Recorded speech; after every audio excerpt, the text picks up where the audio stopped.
মুরগির মাংস রান্না করছি সোনা।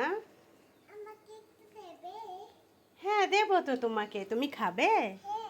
ওরে সোনা, আসো আসো, তোমার জন্য আমি আগের থেকেই রেডি করে রেখেছি। এই যে,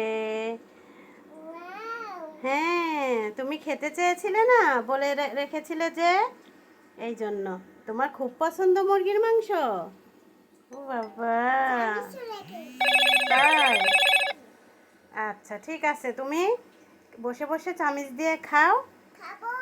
হ্যাঁ তুমি তো খাবেই, তুমি বসে বসে খাও, আর আমি রান্না করে নিয়ে এসে তারপরে তোমাকে ভাত খাওয়াবো। হ্যাঁ, আমার সোনাটা কি সুন্দর এসে, আমি মুরগির মাংস রান্না করলেই আমার সোনা এসে বলে, মাম্মা তুমি কি রান্না করছো, আমাকে একটু দাও না।